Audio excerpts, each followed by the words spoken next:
Carla was the gal that came forward and said her dad did this.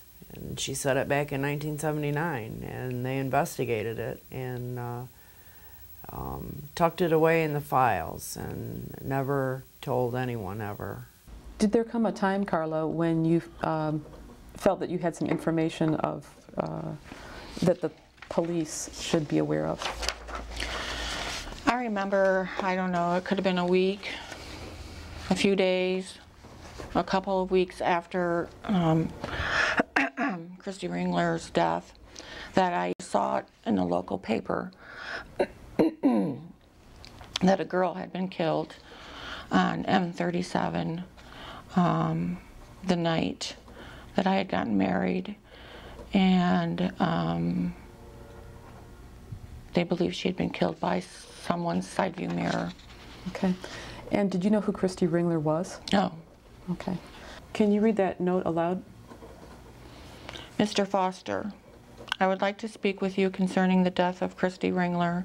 I do not have a car. If you could possibly stop out to my house after 3 p.m. today. I live on the first road on the left past the Flowing Well Park, third trailer on the right. Blue and white, it would be greatly appreciated, Mrs. Tarot. Okay. On that second page at the bottom, there's some upside down handwriting. Mm-hmm. What does that say? Charlie.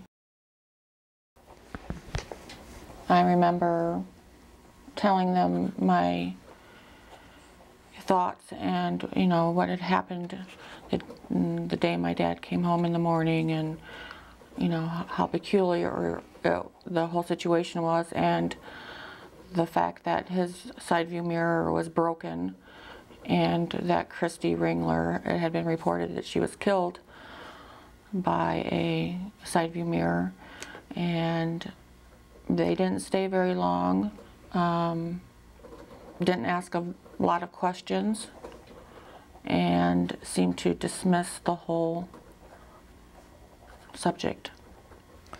I have reviewed the contents of the notebook that I put together with the discovery materials.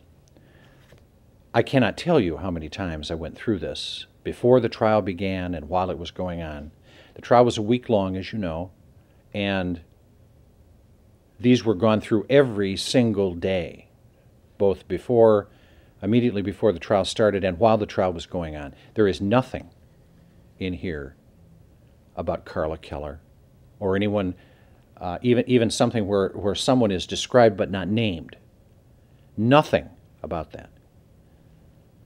It was never disclosed. Had it been disclosed to me, it would have turned this case in a completely different direction. I guess I felt like I had a lot to say, and felt like I was being cut short, and just like, okay, we have the information, thank you. Was that the only time you were ever interviewed by those detectives? Yes. Did you ever hear further from any other police officers? No. I thought I had this astounding news. We are in a small town, and a girl gets killed with what is being reported as a side view mirror on a RV home, from an RV home, and my dad happens to be in town, who's not above the law, and has an RV, is gone all that night, partially at the bar that she had attended, and has a broken side view mirror. I'm thinking, this is big news here. Somebody better pay attention. This is, not too many people even have an RV in town, let alone an RV with a broken side view mirror, and had been at the bar, and the route from the bar to where we live is an easy route. Likewise, there is nothing in here about James Keller. There's nothing in here about a John Doe. There is nothing in here about this might have happened, or I've heard this and I need to run this down. Nothing. It's completely absent. So he was alive during the trial, and, you know, would have been, you know, we could have cross-examined him. We could have, asked him questions. The misconduct of the Newaygo County Sheriff's Department significantly limited Larry Souter's defense team from properly providing an alternative theory to prove his innocence.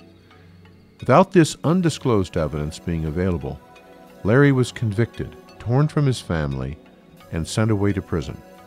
They brought me in there. It was like 6 or 7 stories of prison all bunked up on each other. And I'm just looking down this thing, and I mean, it's huge. And I mean, you can see squirrels in there flying all over the place in there, and they call it the bird cage. And I remember saying to myself, oh my God. And I mean, it's very, very scary. Your mind is just basically tore up. I'd count the bars on the cell. When I left Jackson, I went to Carson City, the prison facility, and they got the block walls in there. I'd count the block walls, I mean, just for something to do. I mean, it was either that or go stir crazy. When I was at Jackson, the noise was so radical, I would put my state coat that they gave me up over my head and a stocking cap or whatever to try and muffle the noise, or you just lay there and relax a little bit, but. His sister Dawn bought a copy machine so we could make copies, and we wrote to every TV program that's ever been on. We wrote to 60 Minutes and Dateline and all those, A&E, anybody we could get to listen to us. I spent a lot of time becoming a paralegal. I learned way more about the law than I ever wanted to know. The word was already out through the air that, they're going to have a backup for Virginia. And it wasn't it was no place that I asked to go. It's where they told me that I was going. I was on the phone, I'd call Mel. I was very, very radical because, I mean, it's like, here goes our life. I mean, our life has already been torn apart. I lose my father, and let's send him down to Virginia and let's tear it apart even that much more. We could kiss and hug at the beginning and the end of the visit, and that was it. There was no kissing during the visit unless you got a picture, in which we did. In the beginning, we did a lot because it was only $1.50 to get a picture, and we could each get and I usually would have 2 pictures taken, and Larry could take one back to his cell, and I would take one home. And you didn't so much get the picture for the picture; you got the picture for the kiss and the physical contact that you could have.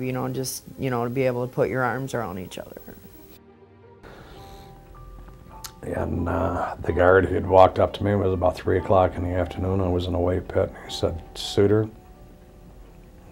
he said, "pack your shit." That's exactly what he said to me. So he says, "You're out of here." And then I get the call that, my family members are here, my attorney members are here. And I remember walking through the door, through the gates, and then I had to go through a set of gates to control center. And yeah, I was very, very emotional. I mean, I completely lost it.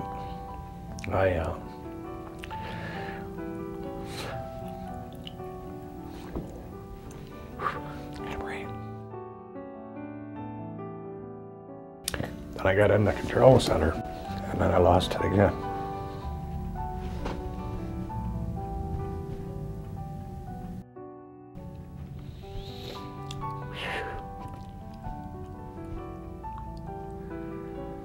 I don't know, it's, you don't see no air, you don't see no freedom for 13 years, and it's hard to deal with.